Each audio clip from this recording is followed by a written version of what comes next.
சரிப்பா, நீதான் கரீமா? ஆமா, நான் தான் கரீம். என்ன படிச்சிருக்க? நான் நிறைய படிச்சிருக்கேன். நீங்க எது கேக்குறீங்க? லாஸ்டா என்னப்பா படிச்ச? லாஸ்டா கூல்ல போட்டுக்க உங்க டி-ஷர்ட்ல அதான் படிச்சேன். தம்பி, நான் இதை கேட்கலப்பா. இது கேட்கல. அப்ப கீழே ஒண்ணு படிச்சேன், வீட் நம்பர். தம்பி, உன்னோட குவாலிஃபிகேஷன் என்ன? 10th fail. ஃபெயிலு? ஏன் ஃபெயில் ஆன? அது மட்டும் என்கிட்ட கேட்காதீங்க சார். ஏன்பா, வீட்ல ஏதாவது பிரச்சனை வந்துச்சா? அப்ப இல்ல, அன்னைக்கு எக்ஸாம்க்கு என் ஃப்ரெண்ட் ராஜேஷ்னு ஒரு பையன் வரல. அவன் வந்து தான் நான் பாஸ் ஆயிருப்பேன். அவன் தான் போயிட்டு தின்னு சொன்னான். சரிப்பா, என்ன வேலை செய்யற? அதெல்லாம் நல்ல வேலை தான் செய்யறேன். நல்ல வேலைனா? மக்கள் பசியா இருக்கும்போது அவங்க சாப்பாடு எடுத்து போய் கொடுப்பேன். டெலிவரி பாயா? ஆமா.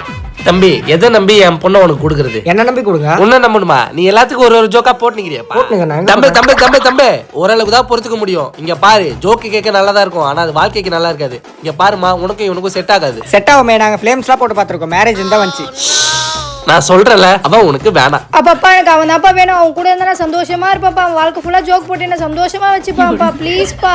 அம்மா எப்படி செத்தாங்க உனக்கு தெரியுமா? தெரியாது. தெரியாதுல, அதான் சொல்றேன். அவன் உனக்கு செட் ஆக மாட்டான். செட் ஆகும் அங்கிள். தம்பி, நாளைக்கு நான் சொல்ற இடத்துக்கு வா, உனக்கு விலாவரியா எல்லாத்தையும் புரிய வைக்கிறேன்.